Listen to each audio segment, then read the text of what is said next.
round arch opening. And that's what those were. And then the iron shutters, sheet iron. And they were appeared in commercial buildings because the goods in those buildings were valuable enough that it was necessary to take every precaution against fire. And here is the front of that building, as you see. Now, next to it is a much later Italian-made building, which we'll see when the time comes. Here is the former IOF building. And that is still standing and in quite good shape. So the City Hall should have come in there first, but it's been pushed about. I think the IOF building is the one I want to put in next. There it is. And terrible red color, taken at a different time when it was more worn and better looking. And this building was brick, and of course it had commercial use on the ground floor and a large hall on the upper floor. And next to it was an arcaded building, which is called the Table Roth billiards room. It was a storage building there, what you see, cold storage. But anyway, let's see that in a minute. So, yes. Jacksonville never had much in the way of iron, but it had the iron shutters, naturally, to protect the goods from being ruined. In case of fire, there is the IOF building again. And here, with an outside stair, it probably had a wooden stair to begin with, going up there. And here is the building in Portland, from the Portland Crystal and Dressel print, the Benjamin Stark building, which is similar. This is a rather curious design. This building is I forget the name of it. I'll never to forget it, really. Belongs to Robbie Collins, I can tell you that. Now, on California Street, and it is the same kind of thing, and it was in the Crystal and Dressel print of Jacksonville, but it has a sort of trickiness about it. So we have these arch coaches that come into the big theater, and then up there, sprout up and have a little capital. And usually we have these segmental arches. Quite often the case in these Italian-made buildings of brick construction of that sort. And this is the Table Rock Billiard Saloon, as it was gutted. The front preserved, and on the other side is Benjamin Franklin Dowell's office, which is the residence of Robbie Collins. I mean, simple building. He did a great deal of restoring. The interior is not like. And this building has been restored too. There it is restored. An effort was made to replace the kind of facade it originally had. But it's very difficult to do that, and it didn't come out quite right. It's too heavy, barbarous. But it is, of course, a significant example of the Italianate style. I would call this Italianate too. This is the Beekman Bank, unfortunately, with the awning, and it's so well shaded you can't see the detail above. And it is, of all the buildings, it would think of it masonry, but it isn't, it's timber. And there is a building in San Francisco on Jackson Street, which is so similar a character that it ought to be in Jackson County, and it is a building which is owned, or has been owned, by John Young. A number of buildings are built in the fifth series there in San Francisco, the same character, 2 stories, more like tables on billiards than anything else. And here is another rather charming little building, as it was when I first saw it, and it's in Harrisburg. And it's faced toward the river. 3 openings with, of course, folding doors or shutters, and a little iron comes into it along the side. And this is the J.R. Sims maker, Oregon Street, SF, the iron coming up from San Francisco. That is on the facade around the side, which is later covered over with an awning, and unfortunately I don't have, well, I didn't bring in all the slides. I have too many slides in this period anyway. So, that's on. This is similar, this is in the Dow, I beg your pardon. And there you're going back to Portland and seeing a detail of some of those buildings from the Kuckel and Dressel map, or the vignettes around it, and you get the variety, and notice that they really are all Italian. And the second from the left has certainly iron, cast iron. But probably there again were also shipped in from California. Here is the Portland view once more, and there is a view looking along First Street, and you see a typical group of buildings going into the 70s, in fact. Now we come to the building that is perhaps the most elaborate. Here's another view of the street here. And we're looking at, let's see if I found it in this one. I think maybe I did. It ought to be about here, but I'm not quite sure if that's it. That is the Ladd and Tilton Bank in Portland. And it was a building that was, it seemed to be all iron. Of course, it really wasn't all iron, but it looked a good deal like it. And the iron has the distinction of having been manufactured in Oregon at the Oswego Iron Works, of which this is the smelting chimney, which has been restored and is still standing. But actually, the iron, the design, probably made elsewhere. It was designed by an architect whose name is John Nestor, N-E-S-T-O-R. It was built in 1868, and it had an example of its date was on the corner. 2 stories, and really quite a good building in its way. Here you see it on the left. Sorry, the slide not very good, as it was because it was demolished soon after this photograph was taken, and there is about the bad slide showing it before that. It was perhaps the most elaborate example of a cast iron building of the 60s, anywhere, except for its twin, which was in Salem, the Ladd and Bush Bank, and we'll see that. Now, it's Italian, in fact, very typically Italian. We're looking at the 19th century and mostly about what would be generally called the Italianate styles. And that includes, I suppose, mostly commercial buildings. And in the commercial buildings, we have the introduction of cast iron, which, as I mentioned before, I think the last time, cast iron was desirable because it enabled the builder to have quite an elaborate effect at less cost than if it had to be executed in carved stone. It wouldn't have been, obviously. But in any case, let's look at some examples of the cast iron, and now I don't really know whether these machines are in order yet or not, but we'll see. Well, I'll start with some examples that show the Renaissance manner with cast iron. And the earliest ones used cast iron imported, I think nearly always, from San Francisco, where the foundries had been established earlier on.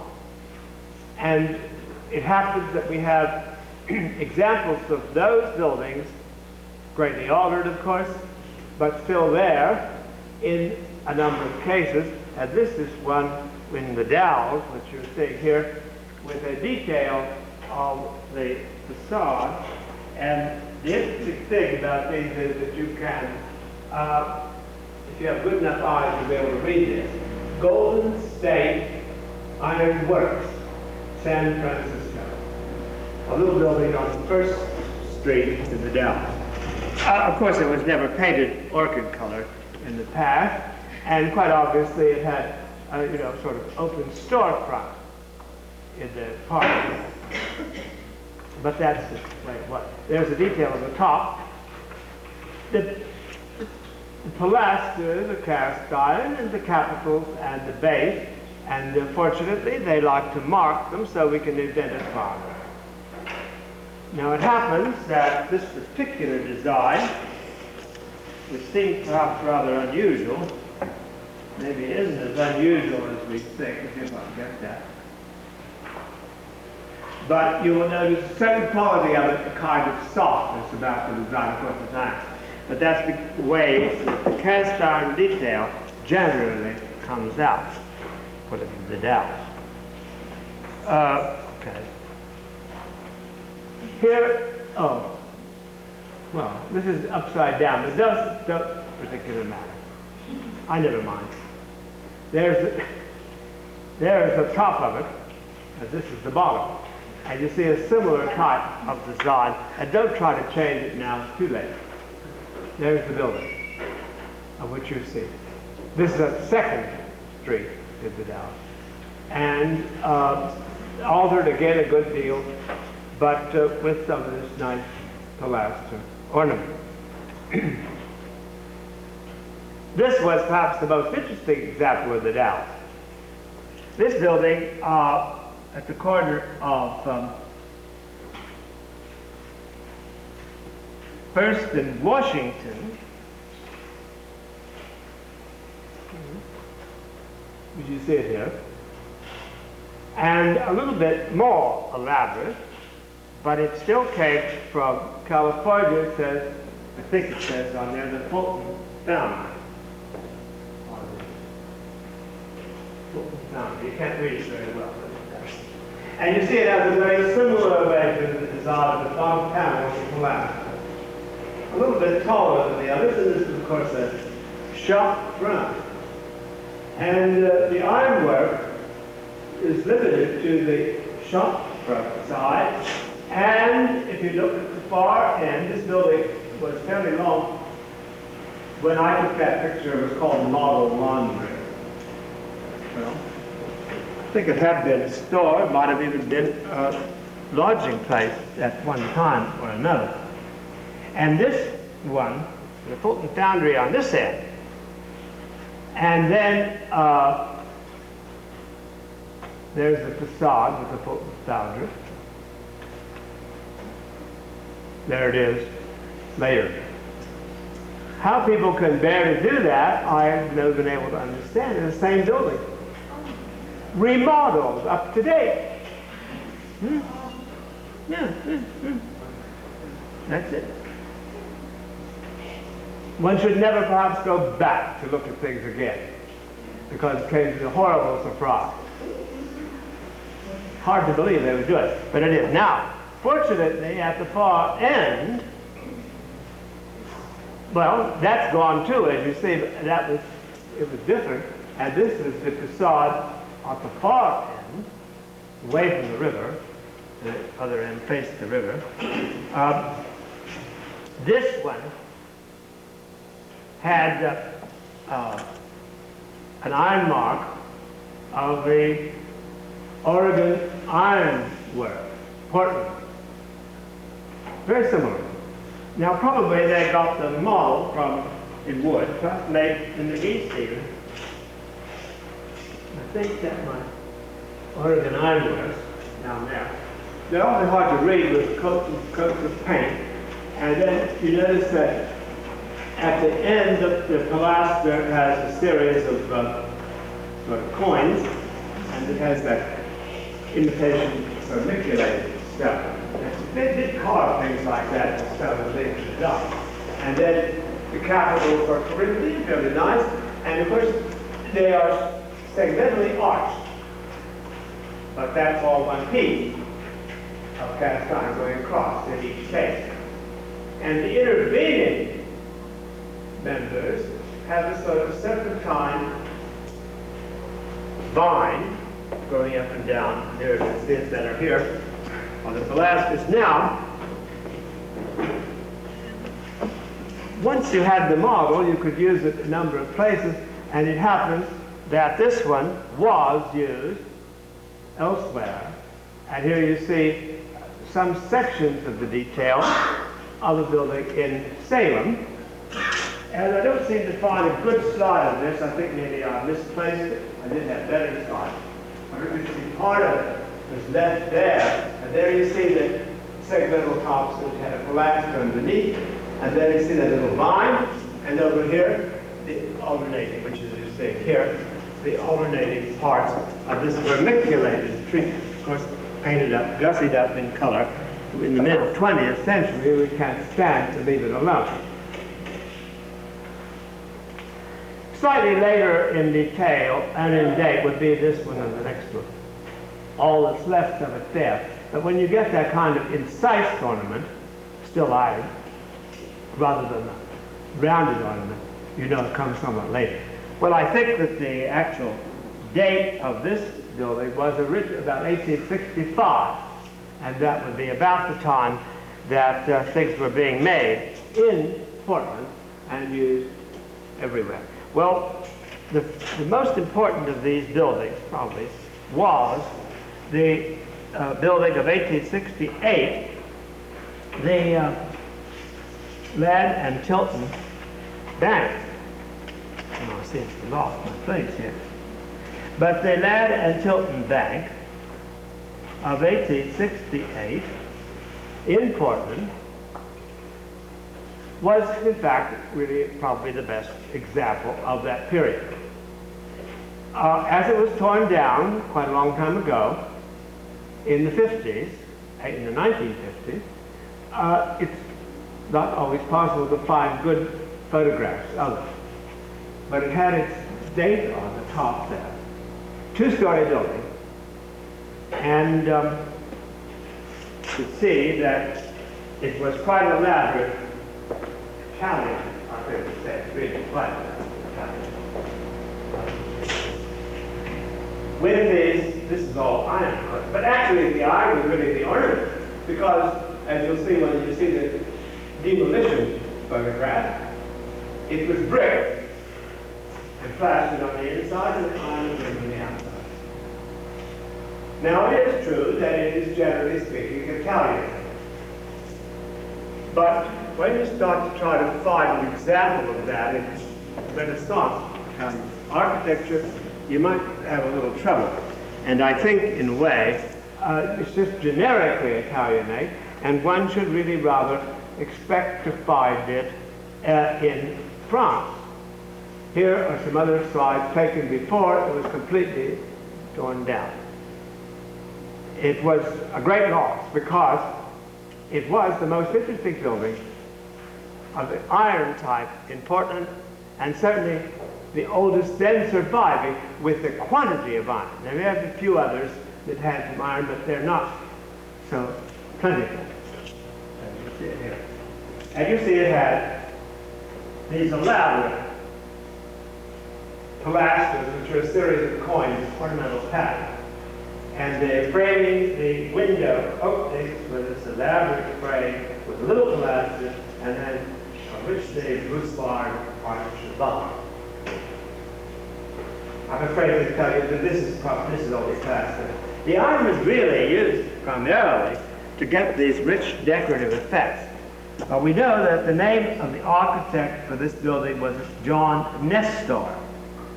And the iron is said to have been produced at the Oregon Iron Works, opened in 1866, and I did show you the smelter before, and I won't bring it back now. This is the Lead and Tilton Bank, and you go through some slides. There is a print of it, which I'll show you for one reason, because this print, which appeared in the West Shore magazine, illustrates the fact that you couldn't tell from the surviving building that this bay, 1, 2, and then 1, 2, 3 bay, was treated differently, and it had a big opening and then bigger windows, and it was, in fact, like a shop. And that was wood, and it was actually replaced with a wooden pattern following this. So that when the photographs like these were taken, there was a repetition of the pattern, only that was actually in wood, carved from wood. The Lead and Tilton Bank. Well, now, people did regret the loss of this building, and tried to salvage it when it was being demolished. In fact, the iron parts of it were salvaged, and Eric Ladd, who was quite a collector of these things, did save the iron portions. There you see the details taken when it was being demolished, really how elegant it was. It was very handsome ironwork, perhaps the most handsome of all. Oh, very like it, a great deal. But you see, you can't tell in this photograph that part of this was wood filling in, which originally hadn't been in this ornate style. But as you'll see in several photographs, the iron was really surface decoration. And there you see it coming down. Here's another photograph before it comes down. And you see that the iron could stand alone, but it wasn't supporting the building. It was backed up by masonry. A photograph showing it from up above, coming down. A number of these slides were taken by a young man named Lloyd Gilson, who was interested in the buildings being torn down around downtown Portland, and fortunately was on the site. He worked for Glenn Stanton, and he went out and took a lot of pictures, some of which he provided me with at the school. It was a great pity that he died at an untimely age. Another detail. Well, he's very, very handsome.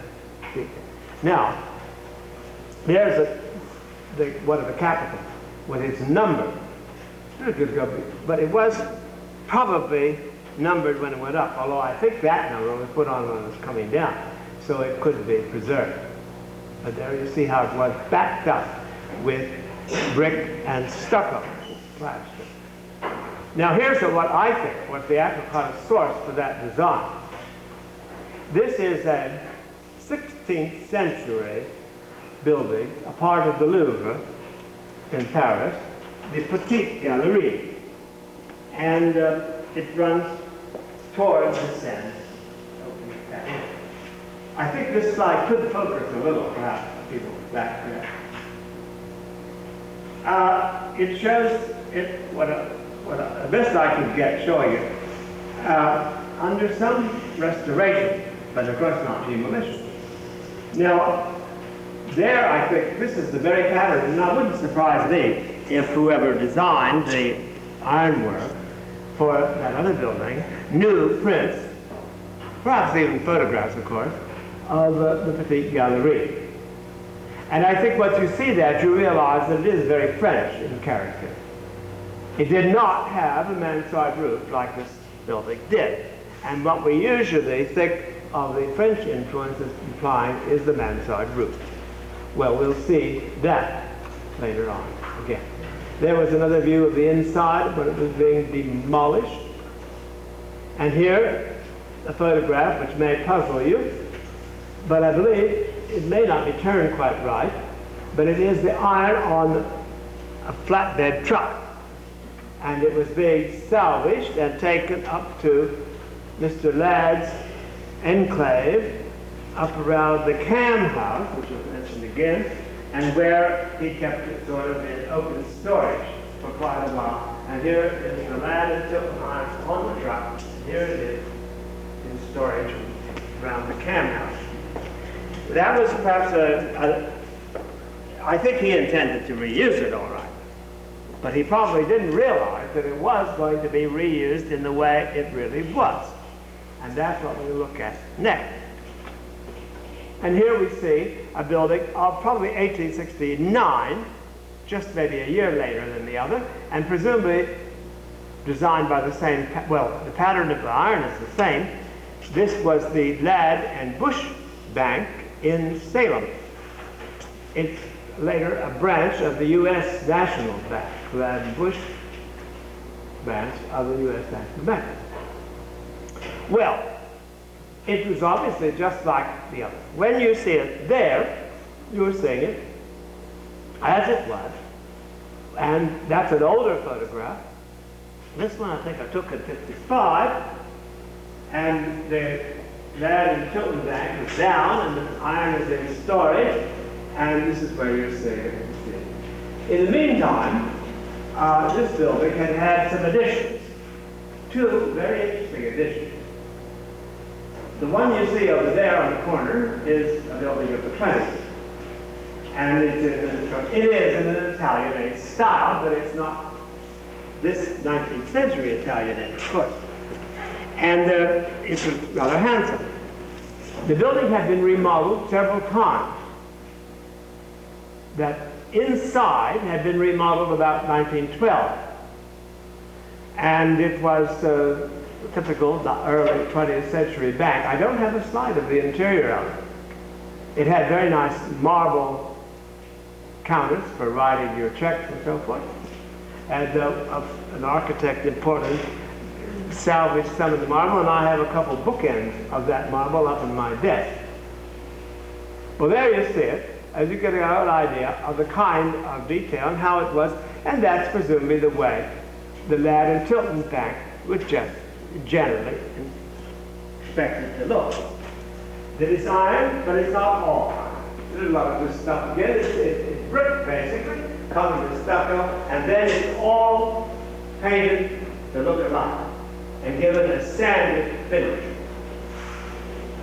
So it's really very French-like. But no mansard roof. Well, this story has a number of interesting aspects, and I don't know if they're really things I should show you. Here, in an effort to bring the building up to date, in the 50s or later, they have, in fact, painted a mistake. A mistake in several ways. First of all, it wasn't meant to be party colored. And secondly, whoever was responsible, I hate to tell you, but perhaps it was a decorator. I should have mentioned that, of course. Inspired by the U.S. Bank.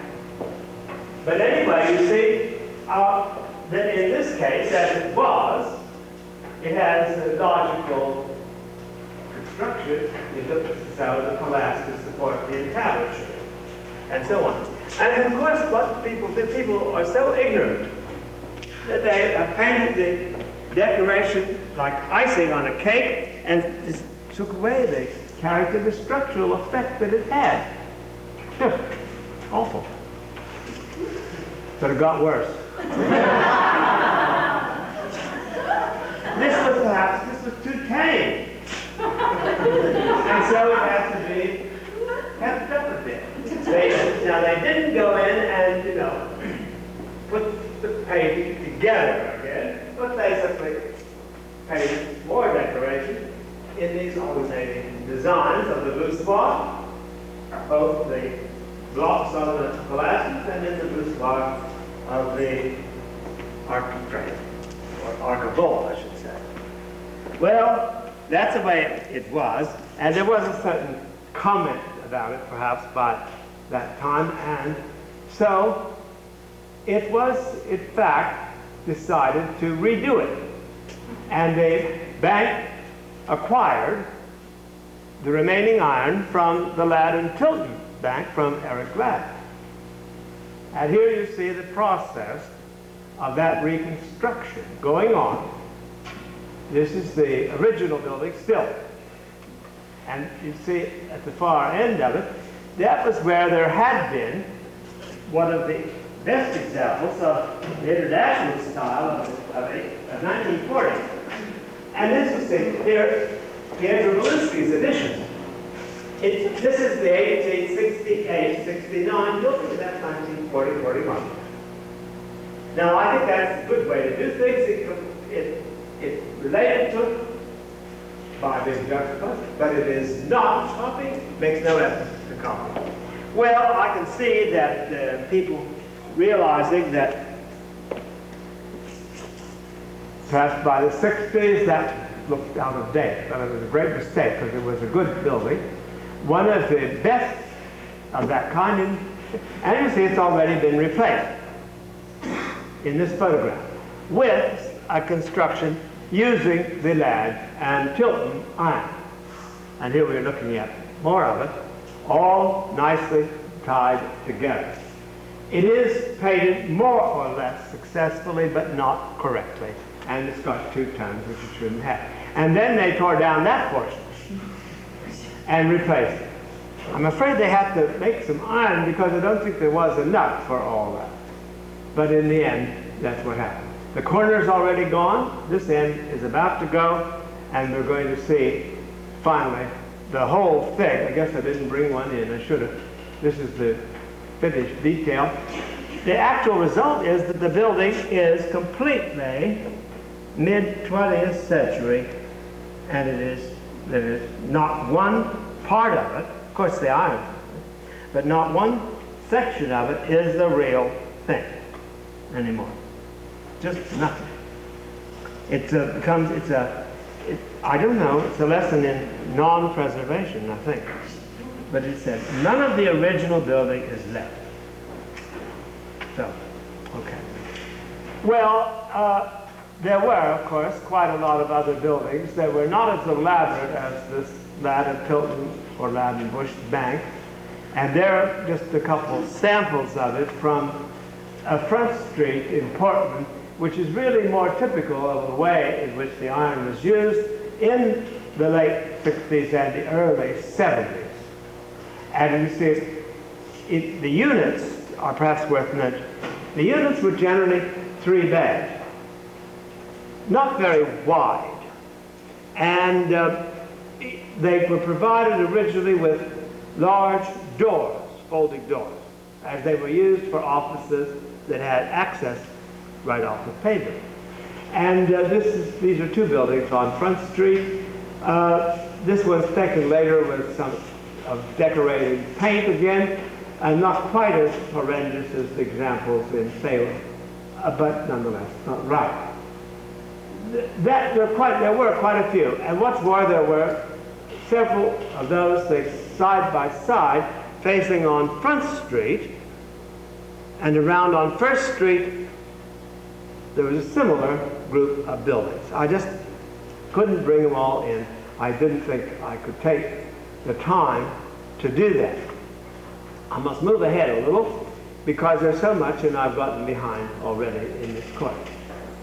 Well, now, most of these designs were, of course, based on Renaissance, or if you like, French Renaissance precedent. But there were examples of it that were of Gothic, or even perhaps faintly Romanesque. Oh, I don't think that's right yet. But this is the Corbett building in Portland of 1870.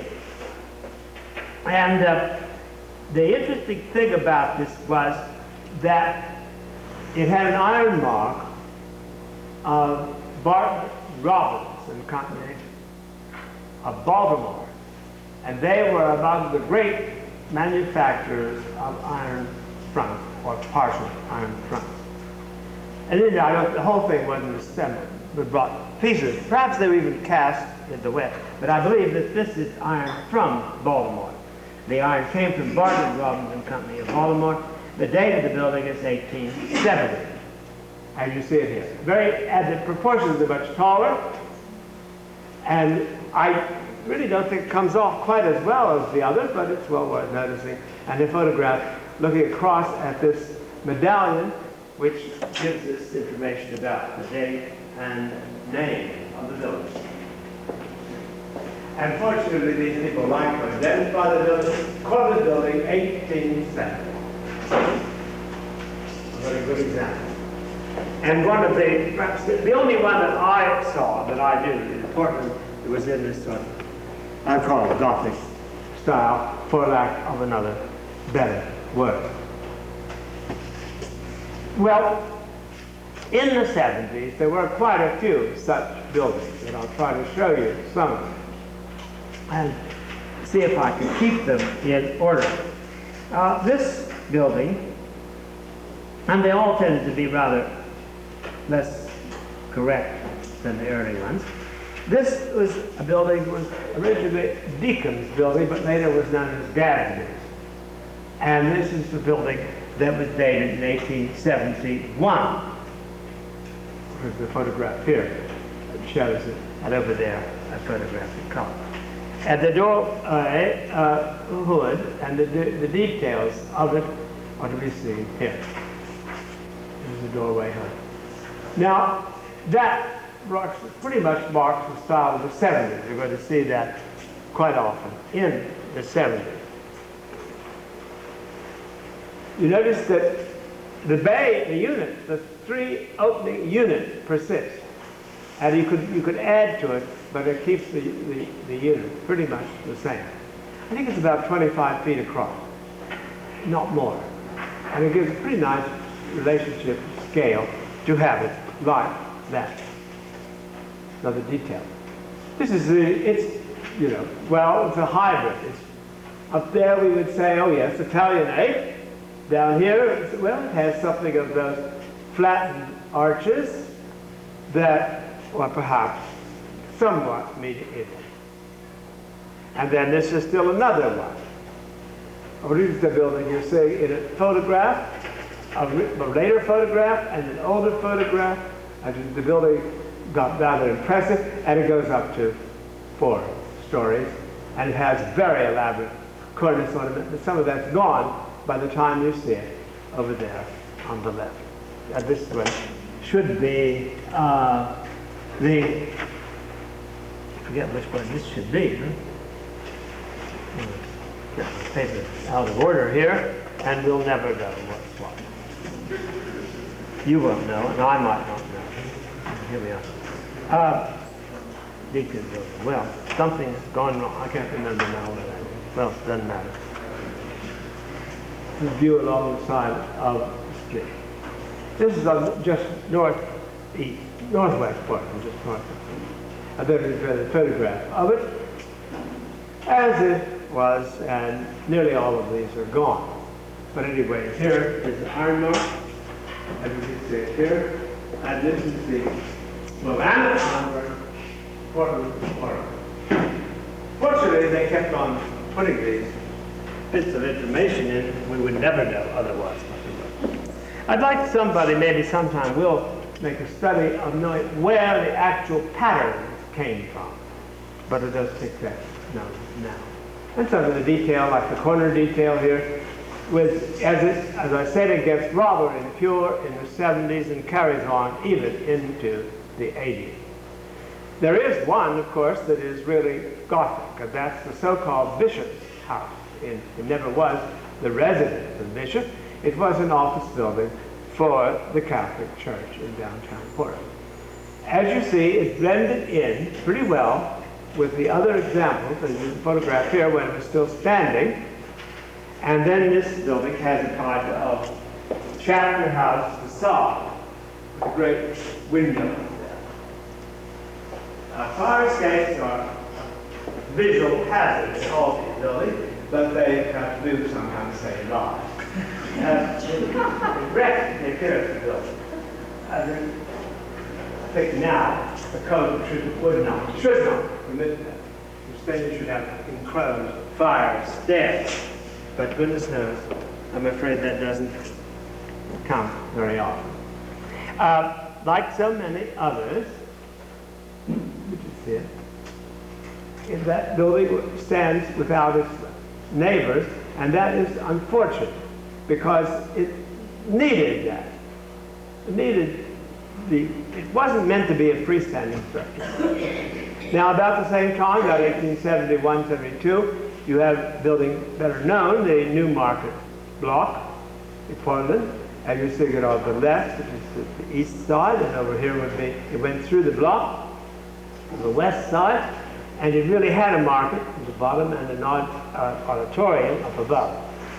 These photographs are rather old, they're out of date, and next to that, on the west side, is the New Market Annex, a building of Richardsonian type, and we'll come back to that.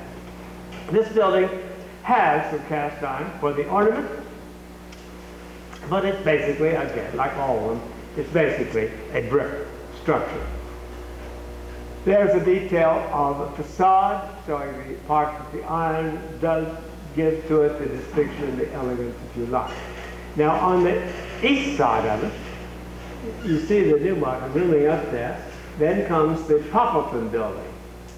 And here is a building of just slightly later, the 1870s. And it's just a two-story block. And it has, of course, designed to have shops, maybe offices above, and maybe just stores, the Poppleton building. And that's what it gets more elegant. In fact, I think it's one of the better later examples of it. There's the side view of the Poppleton building. We're going along the flank of it. This would be the east side. There are details. It's still there, as was the Newmarket building, but it's not doing well. This one is gone, and perhaps it wasn't so remarkably well designed, but it was an effective building. We called it, I call it, because of the sign down below, the Sombrero Tower.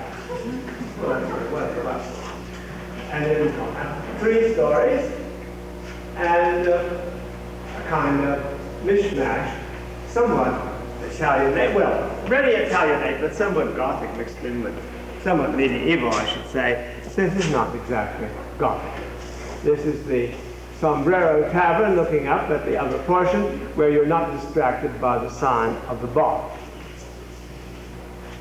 And then a building gone also, very large building, in fact, the Union Block, and it really did occupy a whole block.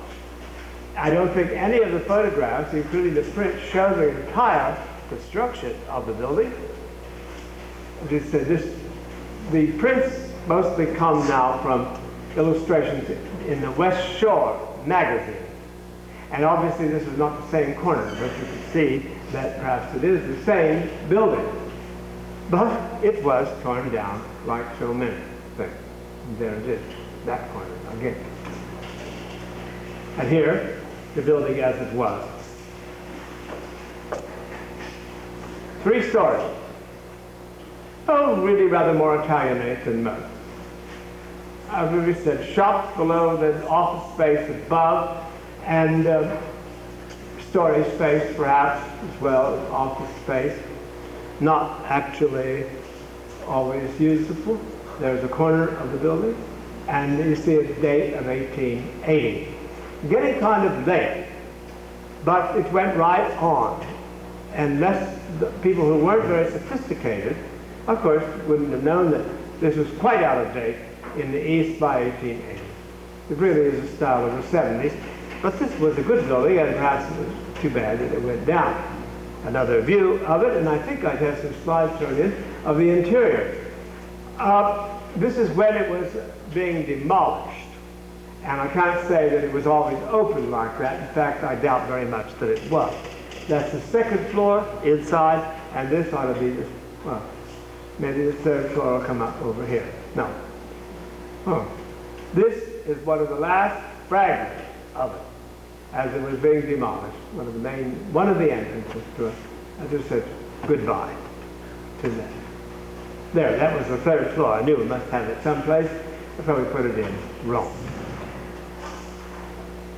This was the Aidsworth building of the 80s, and it was for a time the First National Bank. I would say it stood there. It's been demolished since, and it was liked by people whose shop, as you see, there were nothing much but taverns in the lower downtown area of Portland. But the Aidsworth building had a lot of iron, but it was also very solidly built. And in the upper floors, it had been divided into office and living quarters. And I did go through the building before, when it was coming down. The part up there were rented frequently, maybe almost entirely, by musicians, because they liked the fact that the walls were solid and they could pound away and not disturb each other. What is that? The Aidsworth building, as you see here. It was built in 1881, 3rd oak, and again, I'm sorry to say that it's down. a detail, and the detail of the corners. They like to make these rounded ornamental corners and to pile up a sort of excess of objects on the top of the corner. It gives distinction and interest to the building. All right, now I'm going to make a break here in the sequence and try to get it back on the track again with going back to now pick up where the mansard. Notice none of these buildings really had a mansard roof, even though I said some of them were decidedly French in character. And the mansard roof is associated with the idea of the Second Empire. And the Second Empire of France came in 1850 and collapsed in 1870 with the war, the Franco-Prussian War. And it is sometimes called Second Empire Baroque, and it should perhaps be thought of that way. We'll come to it another day, but anyway, we have two good examples of it in a provincial way right across the campus in Dealey and Villars. Well, now, it's been pointed out, particularly by Henry Russell Hitchcock, who is the great authority on the 19th century, that it really, the Second Empire style, really was created earlier than the Second Empire. As the Second Empire began with the coup d'etat in 1852 and fell in 1870. The building that you're seeing here is the Hôtel de Ville in Paris in a 20th century photograph. And this building went back to the period before the Second Empire. Well, it was actually an old building, a Renaissance structure, but it was gussied up and pepped up in the period of Louis Philippe in the 1830s and 40s, and then the present view of it, which shows you with its enormous mansard roof one, they were really altered again in the Second Empire, and finally the building was burned in the Commune of 1871 and was reconstructed after that. But the Second Empire, or the style of the Nouveau Louvre, as it's called, is rather more likely to be associated with the Nouveau Louvre. But the Nouveau Louvre is a work of the editions of the 50s, and here is an example of the very early 50s, and the Louvre had really not gotten started yet when this building was constructed in London. And Hitchcock calls it the Second Empire avant la lettre, before the actual fact. It's the Great Western Hotel in London at Paddington Station. And it's interesting because this Second Empire, or Nouveau Louvre style, was to be very widespread all over the world. For example, if you can find it in Eugene, you can find it in Buenos Aires, and you can find it in other places of the world as well, including it was carried off to Japan. And Bank Street in Tokyo has some surviving examples. Well, kind of plain compared to the Hôtel de Ville, and certainly it might seem an exaggeration to call it like the Second Empire. And the Second Empire, the Nouveau Louvre, is this building. This is the north wing of the Nouveau Louvre. A big blocks of building were added by Visconti and Lefouel in the 1850s. That's what is the Nouveau Louvre. It picks up characteristics of the 16th century Louvre and sort of inflates them. And the principal kind of combination of form is the combination of wing and pavilion, pavillonnaire. And the pavilions are terminated by enormously scaled mansard roofs. They can be pyramidal or they can be curvilinear. This is the Nouveau Louvre, and it shows you the one thing about it is that it was excessively ornate. Here actually is the inspiration for this, and this is a 16th century section of the Louvre, the old Louvre over there. The architect was Jacques Le Mercier, and he was trying to extend the work let's go to this part of this pavilion. And then adding to it, this is the replica. That dates from about 1546. And there is a very sculptural, indeed. But that is called the Pavillon de l'Horloge, because as you can see, it has l'horloge there. And that is the inspiration for the central pavilion here, which is, I'm sorry, yes, it is the Pavillon de l'Horloge, and this is the Pavillon Richelieu. And this is based on that. Look, that's the 19th century. That was the 6th, that's where it comes from, but this is the, it's very much puffier. It's like a comparison, say, of a crinoline skirt with a 16th century skirt. Rich in both cases, but very much puffed out. And the idea of using as many as possible pavilion is probably apparent to you. Here is the Pavillon Richelieu, looking closer at it, and you see it with its whole characteristics of the 16th century, inflated to 19th century style. The ones which have the square tops were called tronc de pyramide, which you can perhaps interpret as a stump of a pyramid, I suppose. And that, along with the curvilinear mansard, were picked up everywhere. After all, Paris, under the Second Empire, was famous for its liveliness, gaiety. It was then la ville lumière. And so it's not surprising that those features should be applied everywhere.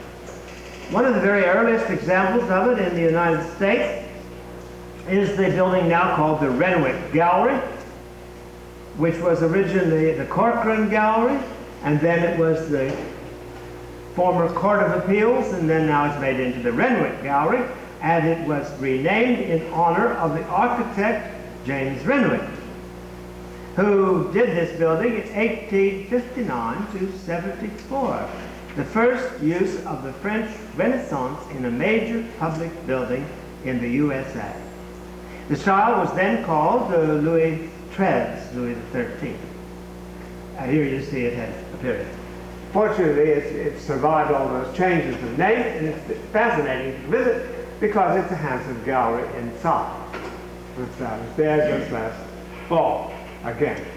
And it said, but, compared to the French example of the Nouveau Louvre, kind of skimpy, isn't it?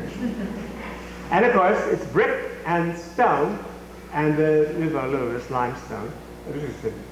And it's more homogeneous. Well, this is American art. But it's a good example, and it's the first one.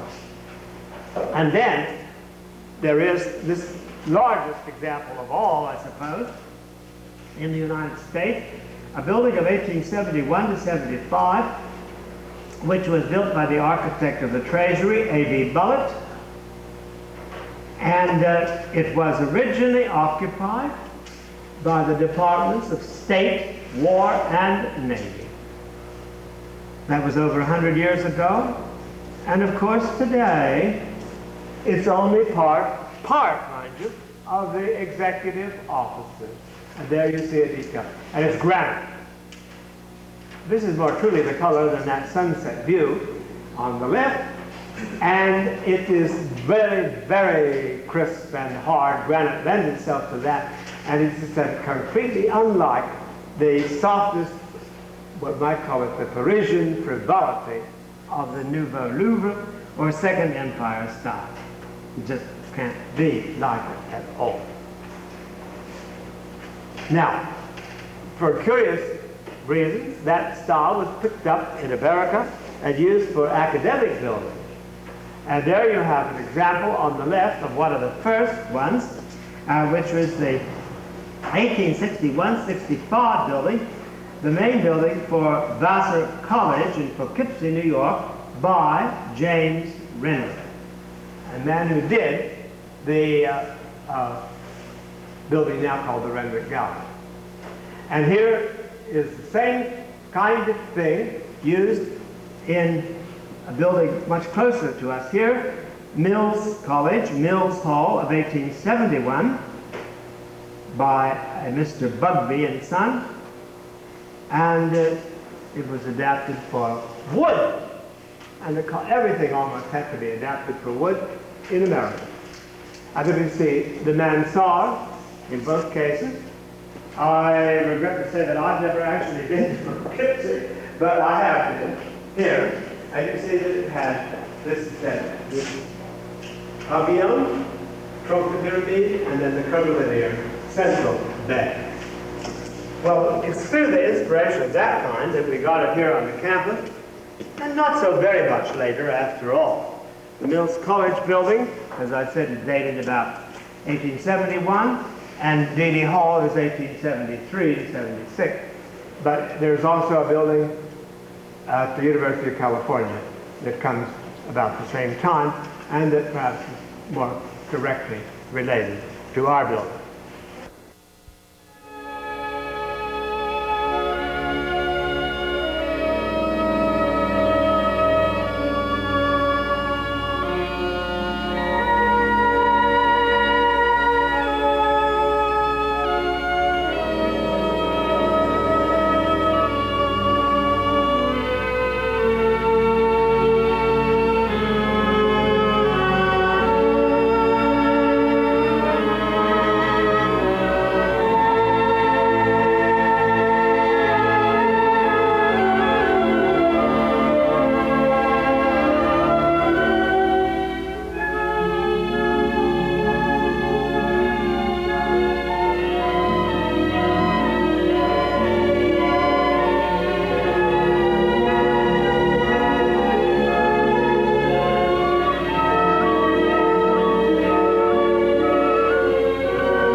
And we're going back to the rather simple kind of Italianate design, and we will advance from that to more elaborate. And instead of looking at the commercial building, we are now looking at the residential work.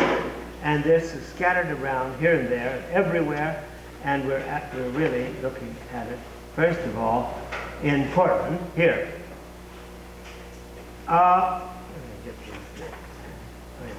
Now, on the left, there's a print that shows a general view looking northeast from the post office in 1881. And I want you to notice the general simplicity of the house. The post office is the building which we haven't yet seen, but we will. and which is very good. And then in the general neighborhood, there still were, a few years ago, some of these houses now near the auditorium, which was certainly there by the time that print was made, the view of it in 1881. And I'll just show you these. I can't identify them except to say they were near the auditorium. And this is a typical example of an Italianate frame house of a simple type. 3 bays, door on one side, bracketed cornice. So the brackets are significant because the brackets nearly always appear in these Italianate examples.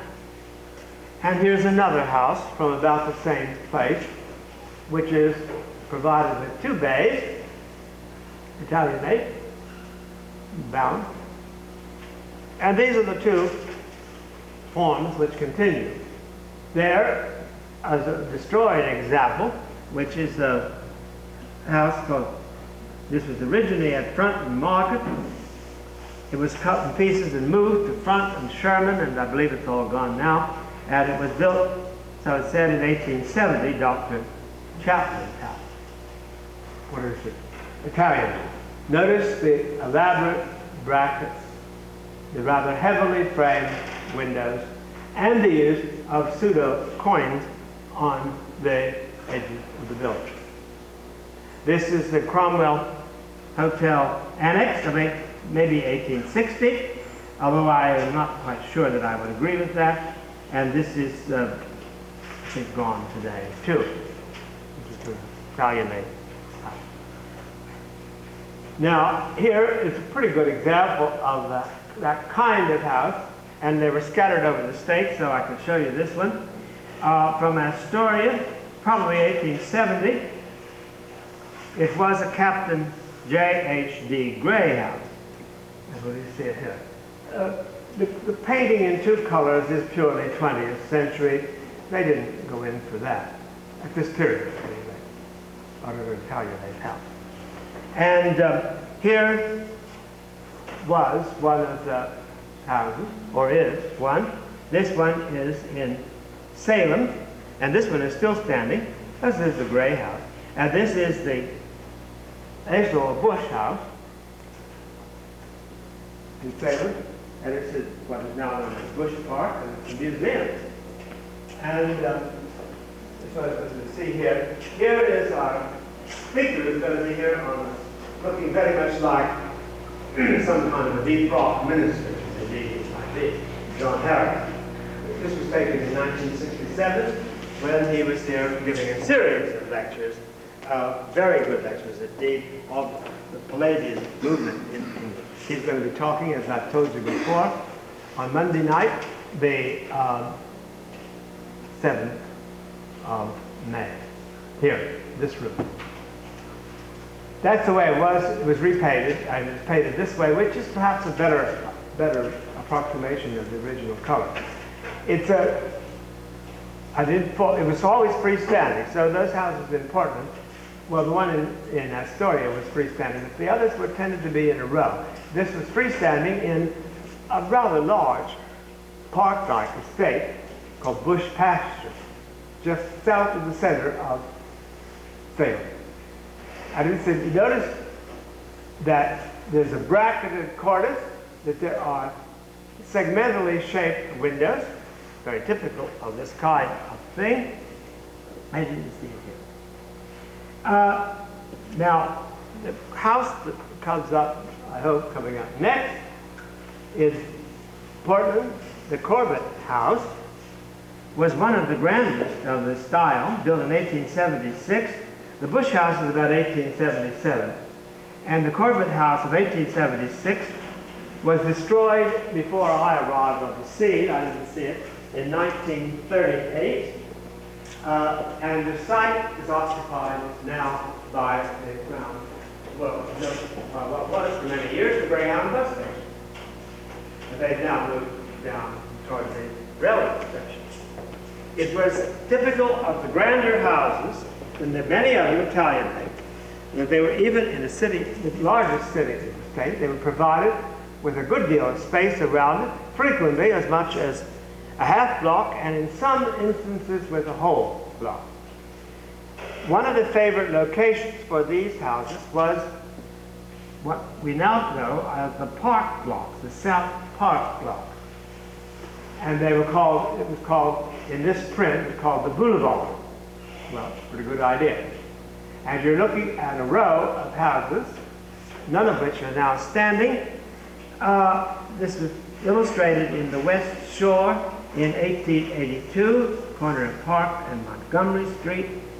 The houses are from left to right, that of W. Whaley, then of Mr. Feckheim, and then of Mr. R. Jacobs, and then M. Jacobs.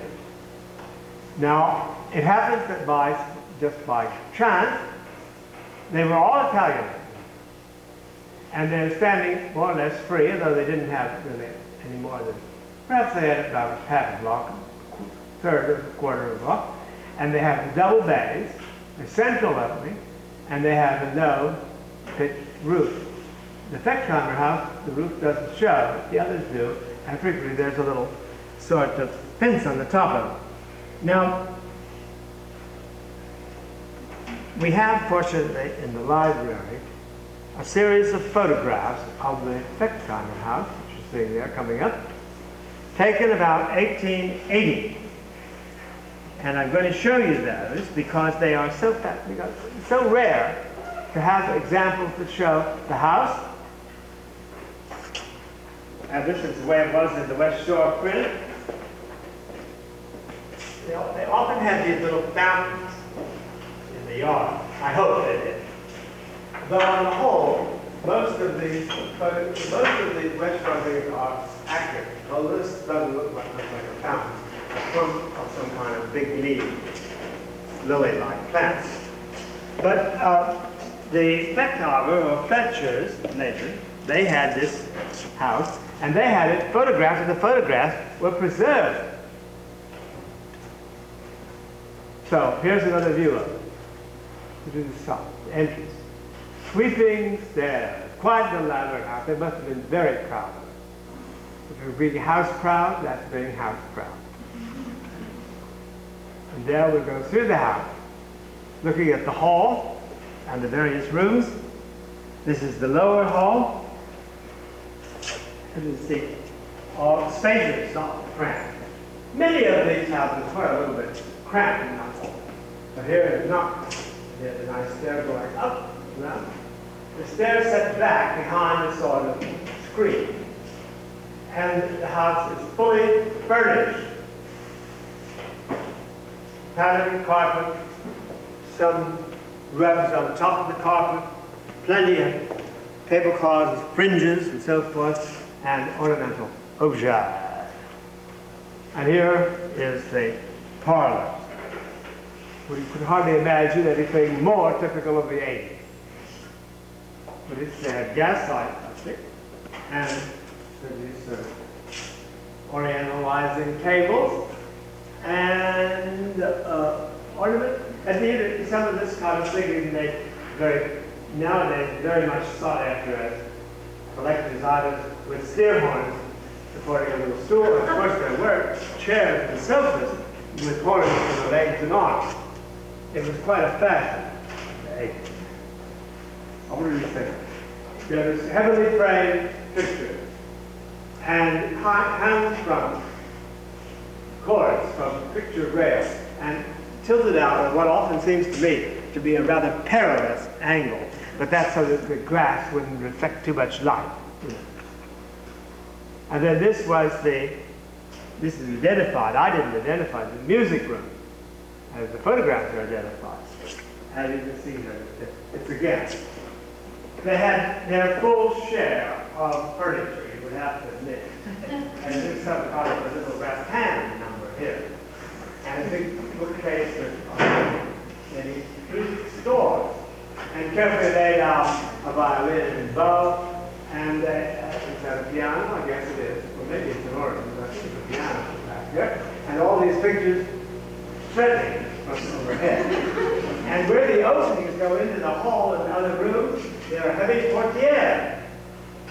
Roth. So, well, it's too bad that one can't have just encapsulated the whole thing and have it like that now, because 110 years later, it looks exceedingly interesting. Perhaps it didn't for a long time. This is a study. This is what they call it, a study, anyway. It has some bookcases. It has a desk and a swivel chair. And I think we're looking back maybe into the music room with that rattan furniture.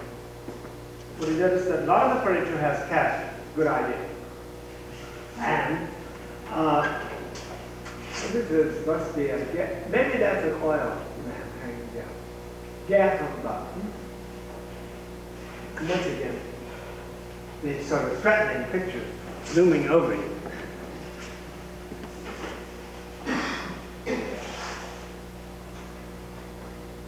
And this is the dining room. Dining rooms were terribly important in Victorian times. And of course, this is right in the middle of the Victorian period, the 1880s. As I said, there's the sideboard with a nice array of equipment. The tea table maybe there beside the chairs, with probably leather seats and leather panels in the back. Not perhaps as comfortable as some, and certainly not maybe as big as some dining rooms, but they like comfort. Going. Now I think we can go upstairs, and here is the upper hall. We've come up the stairway, and remember that there was a sort of foyer downstairs before the actual stairway, and so up here we have it. And in the upper hall, a place to sit, talk, sew, perhaps with a desk even there, and some more very interesting furniture with lots of curtains and draperies and more ominous, threatening pictures on the wall.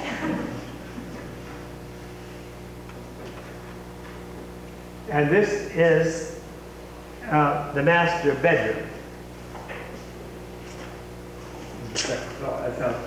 With the bed, just the part of the bed, with his big comforter or duvet here. And with a little alcove. I don't know the plan of the house, that's the trouble. I can't explain the relationship of all these things from one to the other. And there is this photograph of a bathroom, and I suppose they didn't maybe really have a bath. I don't know.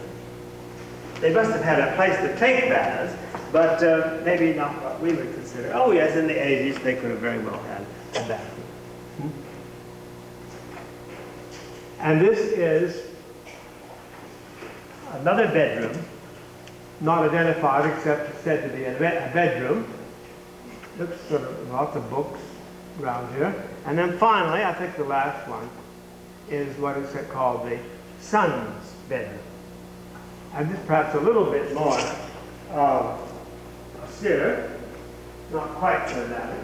With plenty of pictures around here of the relatives, and the bureau with a lot of pictures on it, little tables, and bed, and it's certainly got a lot of pillows. I rather like that idea. Yeah.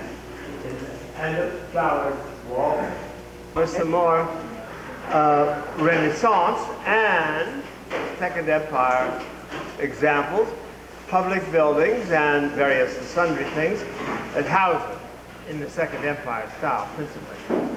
And we'll look at public and semi-public building. I suppose one would call schools semi-public, at least generally speaking. So we're going to start with those examples. The Italianate houses are very handsome and they've survived, and they are, in fact, if they're big, usually symmetrical in the facade with a central stair hall and a bay window at each side. And of course, the two-story bays are very typical. This is what is known as the Morris Marks house. It was for a long time owned and lived in by Mr. Huntington, and this picture was taken of that. I believe it's been altered somewhat since, maybe for the better, maybe for the worse, I don't know. At any rate, it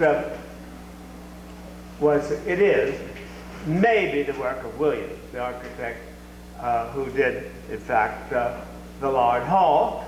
A little bit uncertain. And it was built closer to town than it now stands. It's on Southwest Harrison Street, but it was moved somewhere early in this century from that site up to this one. And I know it quite well, and I think it's a good example of what a two-story, two-bay Italianate house should be like. And certainly the detailing of the architectural style is not what we call pure, but it's rather nice. And they were very fond of these sort of flat-top arches. You've seen it before, you'll see it again. And the inside of the house, which I can't show you, has some alterations, pieces that have been in another house that was destroyed later. The Knapp house were incorporated into this one. I think they're still there, but I haven't been in this house for quite a while now. And here is another house that is similar, not as well preserved and not as elegant in detail. How do you see it here? It's on a little to the northeast, northwest Portland. This is really southwest Portland. I really said typical, somewhat closed up there, which it shouldn't necessarily be. And there's the detail.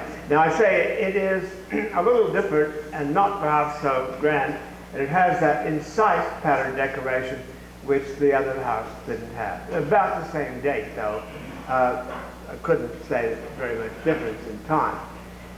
Now a lot of houses were not quite so grand, and were in the Italianate style, and represented like this one, a single bay, two-story single bay, and the stairway to one side, the door leads into the stair hall, and as you can see, the detail here is more like the Mark's house. And this is a house that is named up, it's on, I think, 10th Avenue, 1234, something like that, with Italianate detailing, coining, and flattened would be the best word, flattened hip roof.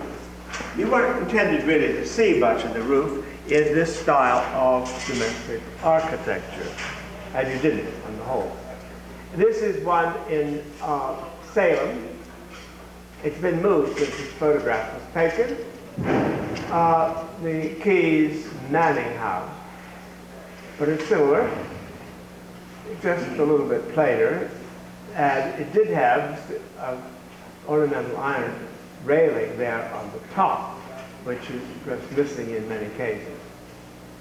What I said, this is another house, Salem, the Bremen Boyce house, and it has been destroyed. This one has been moved, and here is the Bremen Boyce house seen from the side. It was, again, an asymmetrical single entrance. The bay, though, in the corner, got wrapped around the corner of the house, which is somewhat unusual. And then along the side, along the flank, there was a two-story bay with a square projection, rectangular projection. This house was owned by the state. It was demolished, typical, I suppose. At the back of this site, it runs along one of those millrace streams in Salem, or that runs along the site. At the back of it, facing on the other street, was a small sort of 20-inch cottage, which was during the time I was taking these pictures, it was lived in by the governor. It was then Tom McCall. And it was used for that purpose. It was not a mansion, and of course, the idea that the state should have a governor's mansion was finally resolved in the building that is called Mahonia Hall, which I'll try to show you later on, which is the work by Ellis Lawrence. And this is a building of the early 80s. I did the Bremen Boyce house. They were very prominent families in Salem. It's too bad it wasn't kept. It could have been used, even if the governor didn't wish to live in it, which I think was the case, it was so reported, for receptions and things of that kind. It would have been nice for that. This is a very plain example, and it's gone. This is the David Lynn House in Jacksonville, and he was one of the principal builders in the 70s, 80s, and right on toward the end of the century.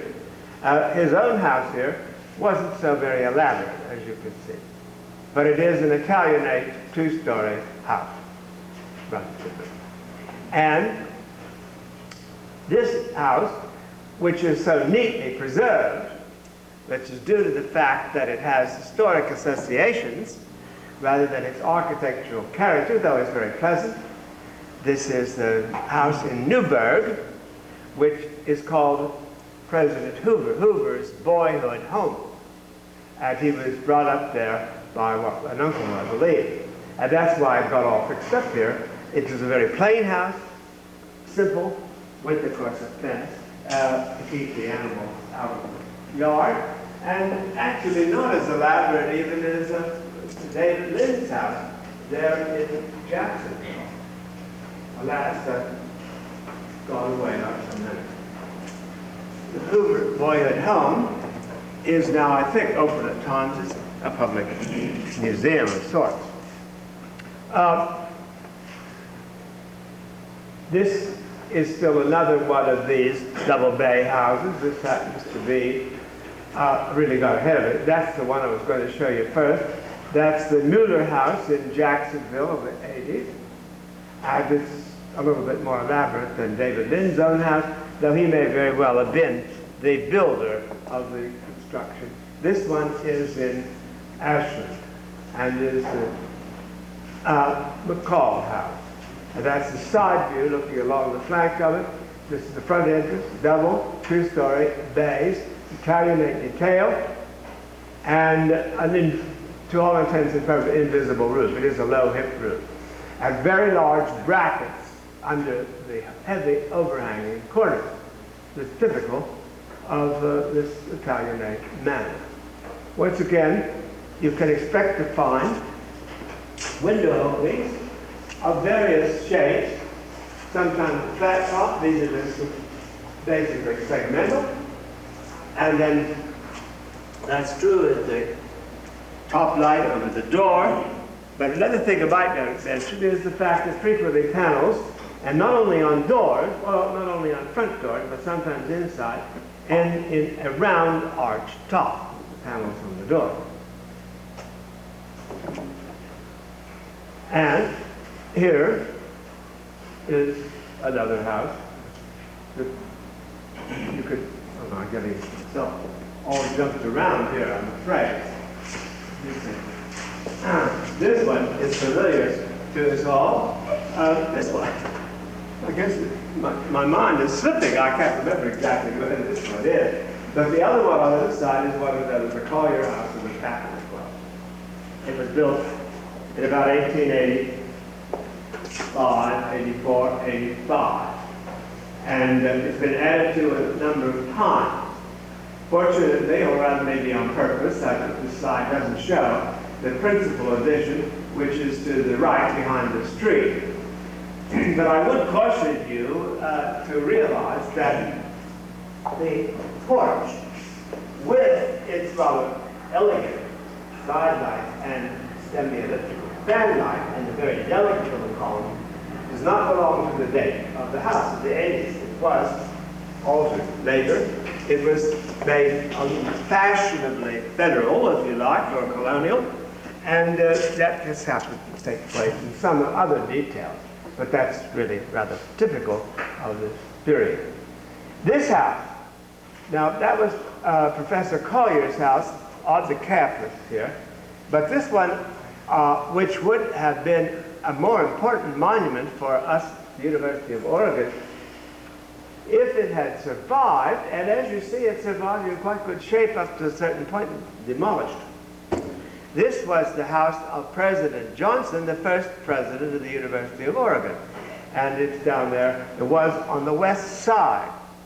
I heard that the west side was considered to be somewhat in west of Willamette Street, considered to be somewhat nicer, more elegant than the east side, coming toward the university. That is not always easy to discern now, but this house was there.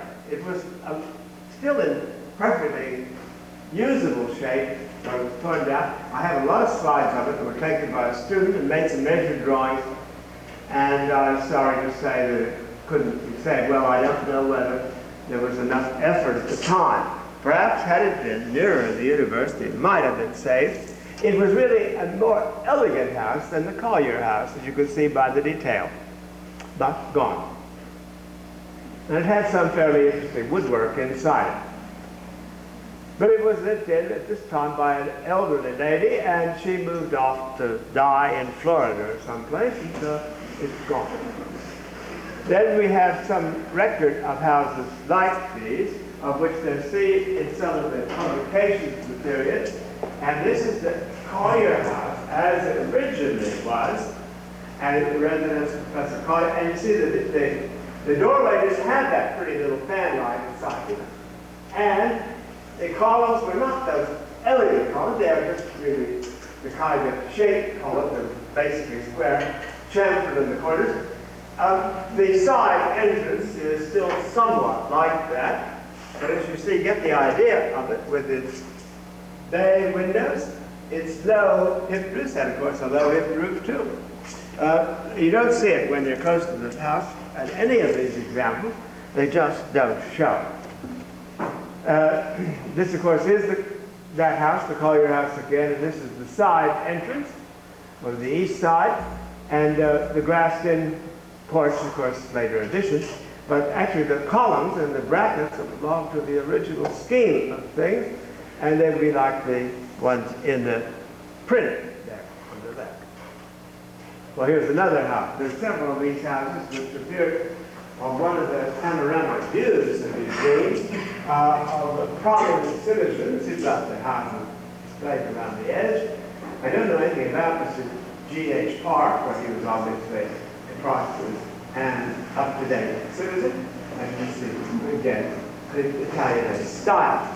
No big bang stuff. It is not necessarily the case, but I think that most people prefer to have those bags. This is a little house that I admired myself very much. It's the corner of a mill and what is it? Tell me. Tennis. And it's gone. It was there were quite a few houses this time. This is a different model, and not nearly so grand. But it was a single-story house, raised rather high above the ground, what we would call a high basement. And in the later years of its existence, it was rented out in little apartments. But it has a low hip roof and a rather nice little porch with the corner. Now, of course, well, the parking lot, as so many things are. There is another Eugene example, slight variation. There were quite a few houses like that. There are one or two left here and there, but not very common. And this is the house of Mr. Wilkins, who is a prominent museum citizen and the father of the Wilkins girls, who did that book on the story of Eugene. And you see, it is gone, been long since gone. But it had projecting bays, balconies, elaborate bracketed cornices. That one you can't see it, but it had it. I wish I'd had a better slide of this, but it seemed not to have it. I guess I didn't think it was going to disappear, or that the kind of thing was going to disappear so completely. In Jacksonville, you have a brick example of this Italianate style.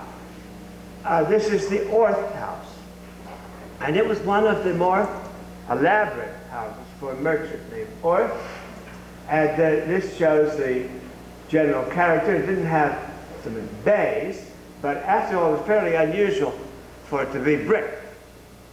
Well, anywhere, but any of these towns in Oregon. And it was entered with a stairway on one side and a double parlor on the left-hand side. There's a recessed porch towards the back. I gather that Mrs. Orth was not always in good health, and the result was there was a sort of separate connection to it. Well, this is another Eugene house. I did get these things sort of out of order, but Mr. Holding's house, which is an Italian house. So we'll go on with this one here in Jacksonville. This house has had its porch restored. There is a photograph without the front porch, and this is with it. And it isn't such a good example of the porch detail, but it has very handsome and very large brackets under the eaves. Dating from the early 80s. That's true of all these houses. This is the house over in eastern Oregon. This is the Orth house again. I'm sorry, I really got it out of sync. This is the Orth house, see from the flank, with its little recessed porch. And it had its original house just moved to the back of the lot, but I won't show you, a little cottage. But I believe that this one on the left is a house, the Wright house, in Union, in eastern Oregon, and it has Italianate detailing and Italianate water tower, which becomes kind of campanile here. Now in the country, nearly all of these buildings, farm buildings, others, would have to have a water tower, perhaps operated by a windmill, which would raise the water to a tank, and then it could be drawn down, which was perhaps better than having to pump every pan of dishwater in the sink. But it is, of course, rather, you say Union is a fairly sizable town, but it did have its separate water tower. There is an example of a design from one of the pattern books which shows an Italianate house and an Italian villa house. And the two terms are synonymous, Italianate, Italian villa. I think this porch is later than the original block of building, but that doesn't matter to me. And this is one of those designs in which you see a tower, and a tower incorporated into the design of the house, unlike the tower standing there. If that had been, and I think that plus its general irregularity of form helps to distinguish it from, say, just the Italianate type to the Italian villa type. And of course the Italian villa suggests something that had been in the country. And there is the best example of an Italian villa now standing, and this is taken some years back, before it got its tower restored. Huh? There must be something catching.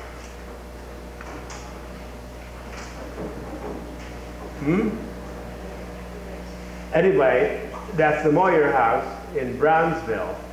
It's their best 19th century house. Perhaps it's their best piece of 19th century architecture. And it has different kinds of bays, the same kind of porch we've seen, and it did have a tower, and that tower has been restored. I hope I could find the slides with that coming up. What? Any hope? I seem to be jinxed today. Vision doesn't matter. Maybe I could go on and see what comes up over here. It might come up like, well, there it is. There was another slide, but just to show it to you, this is with the tower restored. This house follows a sort of interesting kind of localized, highly localized little trickiness of Brownsville. These are ostensibly pilaster strips, you see, along the corner. And they are provided not with fluting or anything like that, but a sort of lattice pattern cut out, stuck on. And that's somewhat like the railing there, too. So, and a lot of the houses in Brownsville, some of the earlier, simpler ones, not the Italian things like this, had that same kind of carpentry. It's kind of a novelty in Brownsville. I'm not sure where else you could find it, because I don't recall seeing it in other places. Well, I'll go on with this. What? Now that was deceased too, huh? No, it's okay. Well, this is a house of this Italianate style in Ashland, one of a row of 3. And although, as you might guess, it has sort of a faint mixture, it's a hybrid, a little Gothic as well as Italianate. And I'm sorry not to have the general view. As you say, they stand there along Main Street as you come in from the north. You have to get out of your car to look at it because they're up above the street level very considerably. But they're very attractive ornamental houses. Undoubtedly, the best example is the building known as the Pioneer Post Office and Courthouse in Portland, which you're seeing here, of 1871-72, by the architect Mullet, or at least he was the supervising architect of the Treasury Department, though perhaps he really didn't have anything to do with the design, the detailed design. A man named Mr. St. John was apparently the supervisor, and maybe he had, but the design would have come from Washington. A very fancy stone building. Simple, considering that this is the period of the Second Empire constructions, and that Mullet was the supervising architect of the Treasury for the State War and Navy building.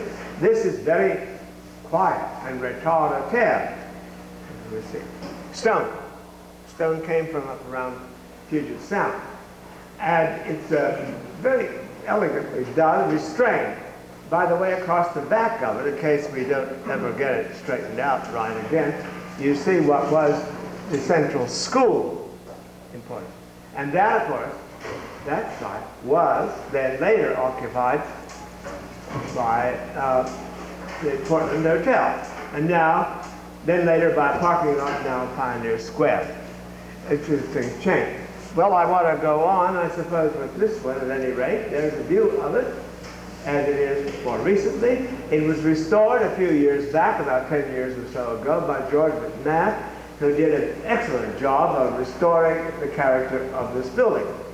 And there you see how it's dominated by Myron Frank's cream-colored terracotta pile. That's a word. That's a good word. It doesn't have to mean a pile of trash, though. And I don't think it is. I'll mention it later. But this is really very, very handsome building. And very restrained for the 70s for a public building. So that's that. There's the west side. The 2 little stumpy wings went out to the west. And there's a nice little belfry or lantern on the top. I just guess we're giving up on one lantern. Well, keep on going. This is a courthouse from a book of designs by Sloan. And I show it to you because courthouses follow the same general character.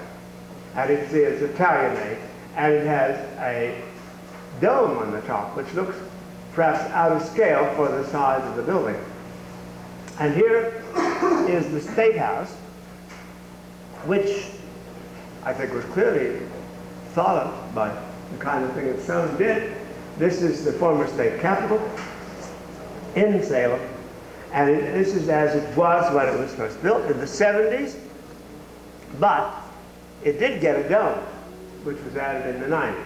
And then, of course, it was destroyed in 1935, and the present Capitol building followed after on the site. But this is it was, I think, a little crude, but at any rate typical of the second half of the century. It was intended to be something like this one, on however, a much grander scale. This is the state capitol of Sacramento, and it's been restored recently as a very handsome building. It's too bad we didn't have but it really wasn't up to the quality of a Sacramento capitol. I don't know how I can explain that, but except to say possibly that Sacramento is a good deal was the capital of the richer state in Oregon in the 70s, the state capital. This one was designed by a man named Butler, finished by another man named Reuben Clark, and as you see it has survived. It's very, very handsome indeed. This is the courthouse that belongs to that group. And this is the former Marion County Courthouse in Salem. And here we are coming to a work of Piper, who we're going to see is the architect of the hall.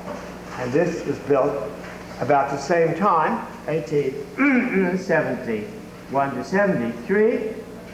And Piper was a pretty capable architect. A high basement, 2 stories, a high mansard roof, and then a rather elaborate cupola on the western end of the building. It was still standing when I came to order. Oh, well, I guess there's no hope in getting a slide there. Oh, forget it. I think I almost ought to quit today and just give you the time off and try to get the lantern worked out another time. But anyway, I'll go on one side, and so it may be.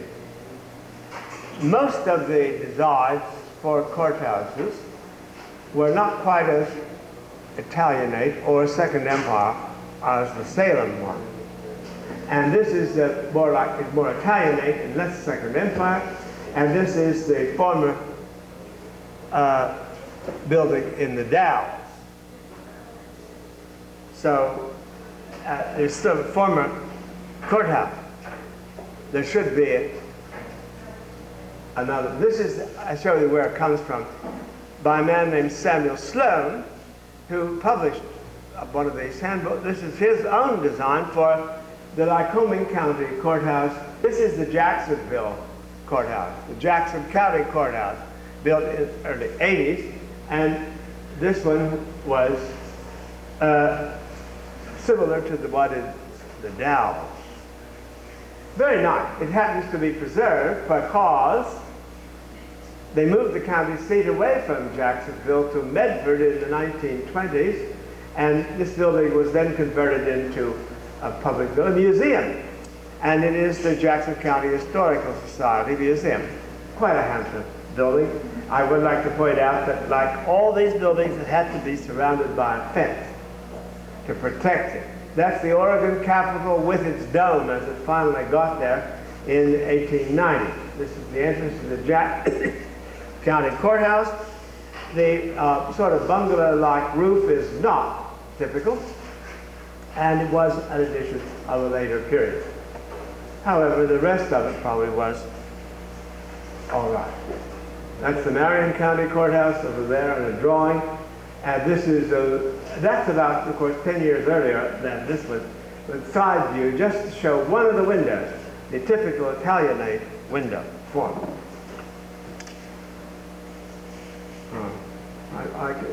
That's the Marion County Courthouse. What does it matter whether I go on or not? Anyway, it's out of order now, and perhaps on Tuesday we might be able to get a new machine or something. This is the Pendleton Courthouse, as it was. And you see, it is a good example of time, rather like the Jackson County Courthouse, but a little bit more elaborate. It had a series of little towers stuck around it. It was brick. It did have some iron in it, but not too much. And there you see the characteristic detail. And this brings out the date, I think, on the top, see it, of 1888.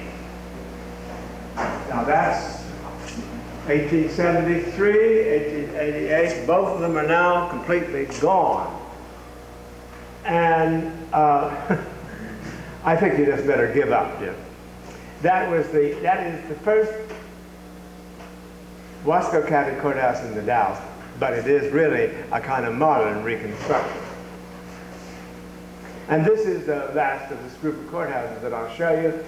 The Benton County Courthouse by a man named Julius D. Neer, N-E-E-R, of 1888, thereabout. Now, he was later to be the architect about 10 years later of the Lane County Courthouse, which I'm not showing you now because it belongs to a totally different style.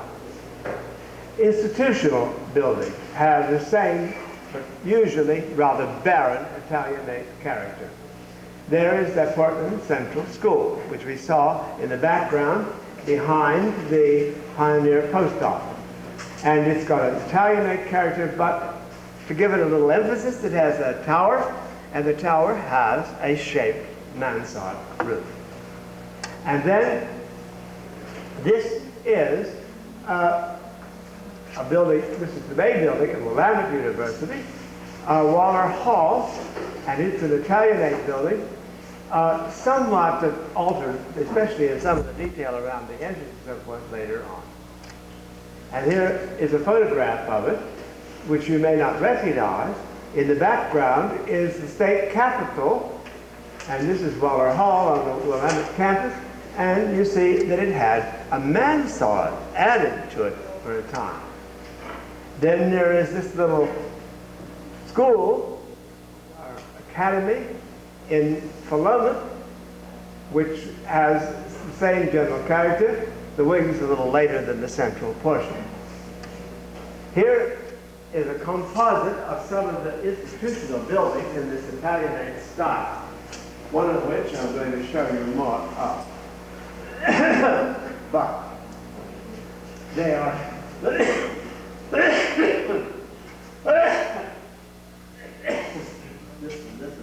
that little house-like structure.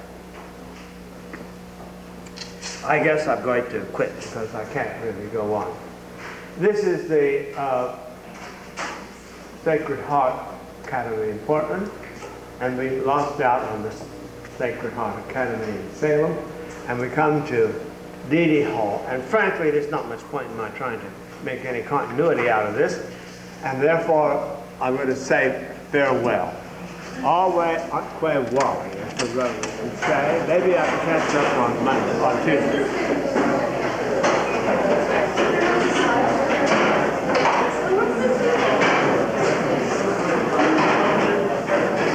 Of course, this is a building you could go and look at, because you don't have to look at a slide up.